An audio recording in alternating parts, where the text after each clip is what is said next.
Welcome to Project Titan Wall Street Analysis, Season 1, Episode 3. I'm Saketh McCullough, and I'll be your host for today's episode.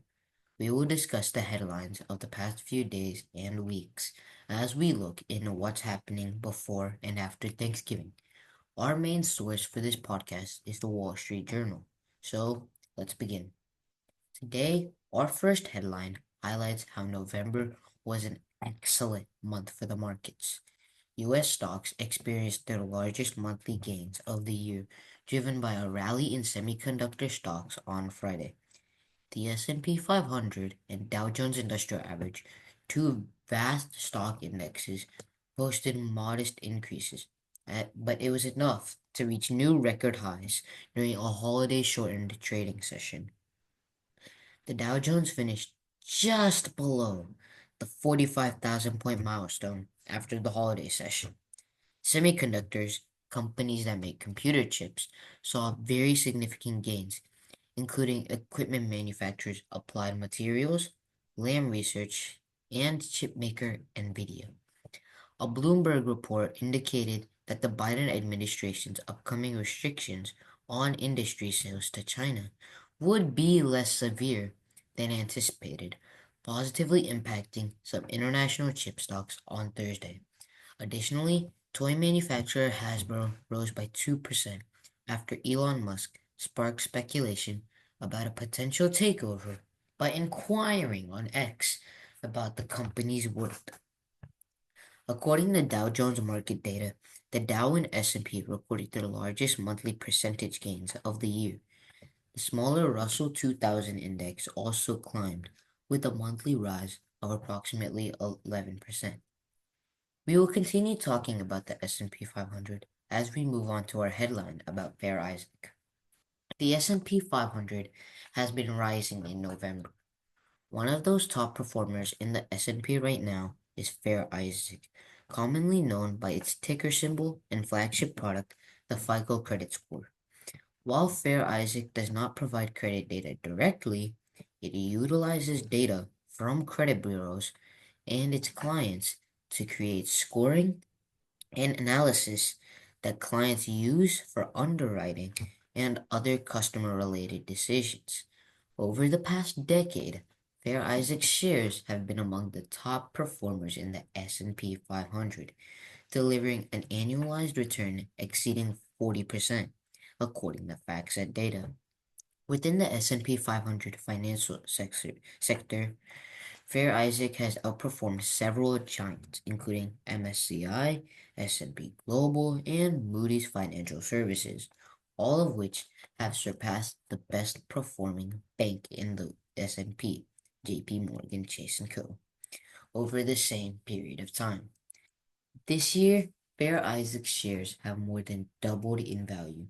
This remarkable growth is partly due to the company demonstrating what theory suggests is feasible for businesses selling an industry standard benchmark like its credit scoring, the ability to change pricing.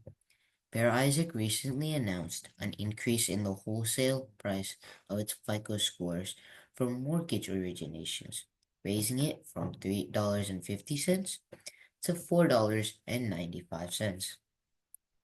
Next, we will be looking into the European and Asian markets. European stocks broadly rose on Thursday. And when I mean Thursday, I mean the Thursday before Thanksgiving, while indexes in the Asia Pacific region were mixed, with US markets shut down for the Thanksgiving holidays.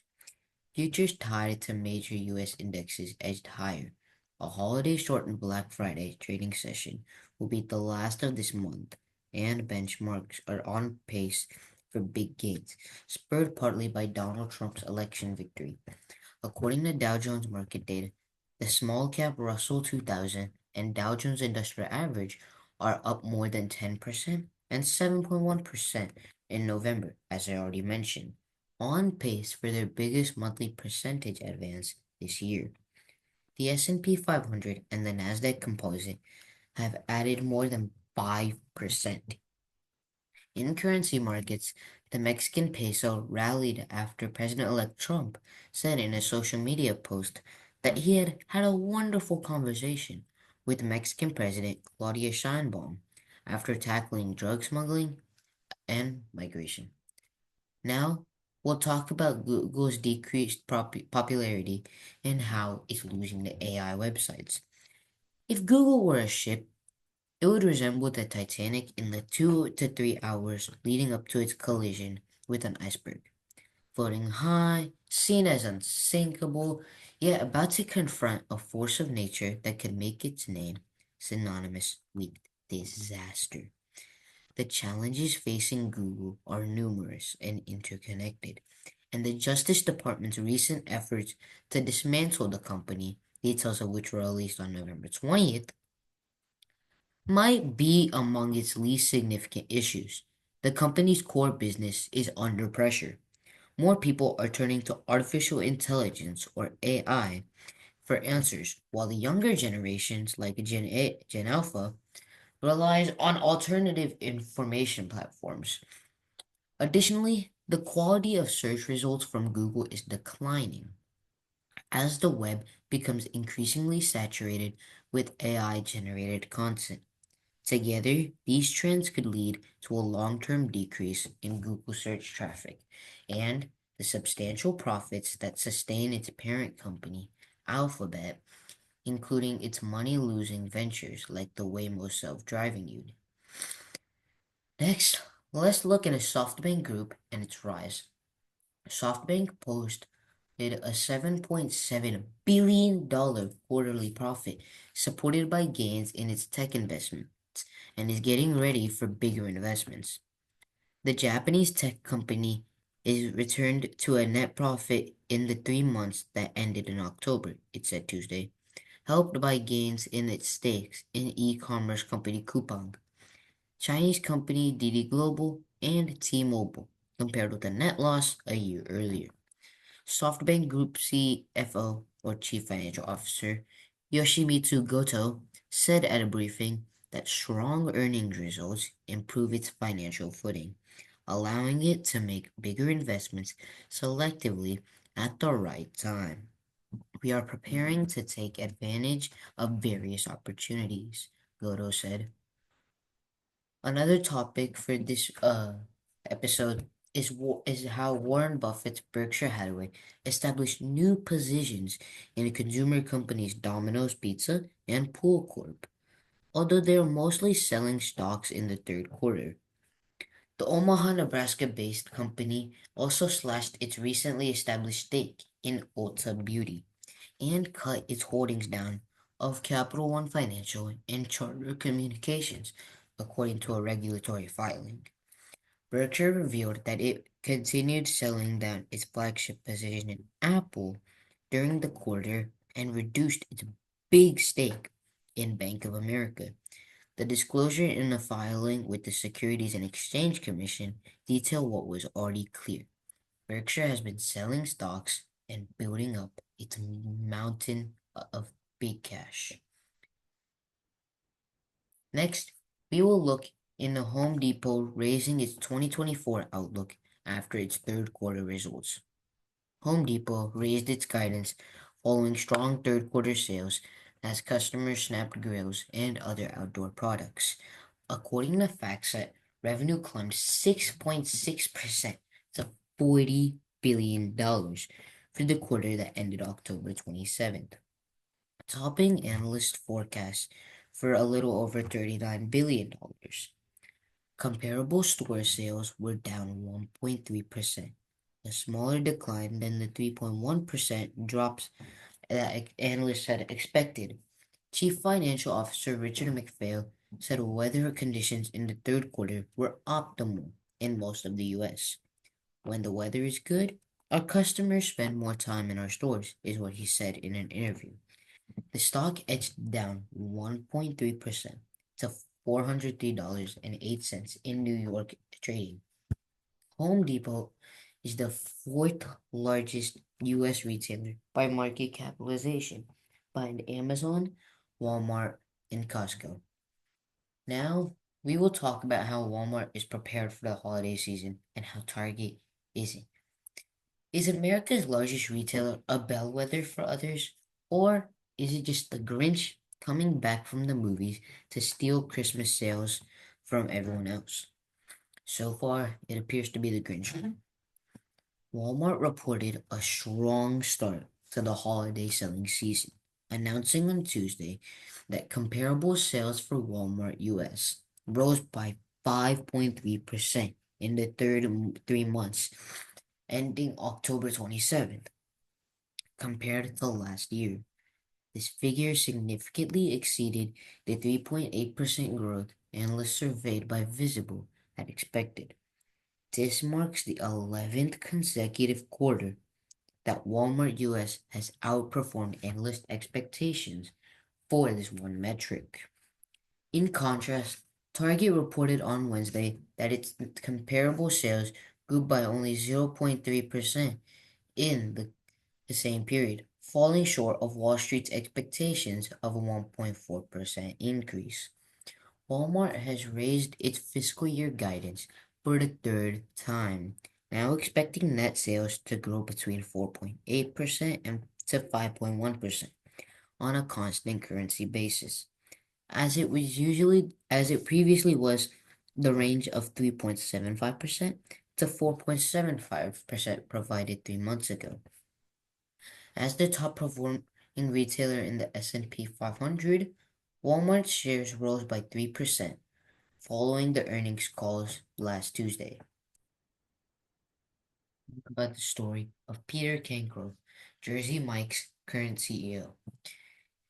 The current very popular sandwich fast food chain may not carry his name, but it embodies the life's work of Peter Cancro. As a teenager in the Jersey Shore, he began working at the local Mike's Subs in 1971 while attending Point Pleasant Beach High School. When the shop's owners decided to sell the business in 1975, Cancro's mother asked, "Why don't you buy it?" To everyone's surprise, he took her advice. Recently, Cancro completed a significant big $8 billion deal, selling the company to private equity firm Blackstone, a substantial portion of which he will retain as the sole owner. At 67, Cancro will continue to lead the company as its CEO and hold approximately 10% of the business. Initially, Cancro found his mother's suggestion amusing. He had secured a spot at the University of North Carolina at Chapel Hill, intending to study law and pursue a football career. However, something resonated with him, as he shared in the 2021 podcast. Instead of following that path, he managed to gather $125,000 through a loan arranged by his youth football coach and local banker, Rod Smith, and embarked on the journey of buying Mike's Sub. Now, I will talk about Amazon's investment in Anthropic, an artificial intelligence startup. Amazon is investing an additional $4 billion in Anthropic, effectively doubling its investment in the AI startup. This move is part of Amazon's competitive strategy in the rapidly evolving AI market. As a minority owner of the San Francisco-based Anthropic, which focuses on AI safety and research, Amazon's total investment in the company will reach $8 billion since last year. Tech giants like Amazon, Microsoft, and Google have been heavily investing in AI startups seeking to develop the next generation of technologies similar to OpenAI's ChatGPT. The industry is engaged in a race to produce and commercialize generative AI, which includes systems capable of human-like communication and content creation. Finally, our last topic for this episode will be about how stores are starting to get ready and prepare for online shopping. Online shopping has reached an all-time high, and surprisingly, shopping center owners are not feeling threatened by this. Americans spent $300 billion on retail goods online last quarter, with e-commerce making up 16.2% of all retail sales, according to data from the U.S. Census Bureau. This percentage is nearly back to the peak levels seen in 2020 when many stores were closed due to the pandemic, and cash flush Americans were ordering items like Peloton bikes and sourdough starter kits just so that it can be from the comfort of their homes instead of risking it all for the pandemic. Despite years of concern that retail e-commerce would severely impact brick and mortar stores, retail landlords now believe the sector is stronger and more resilient against online competition than it was just a few years ago. A significant slowdown in construction has resulted in vacancies dropping to near record lows. After staying home during the height of the pandemic, Americans have returned to stores and restaurants as their concerns about infection faded. Thank you for listening to this episode of Project Titan Wall Street Analysis. I'm Saketh. I'll see y'all later.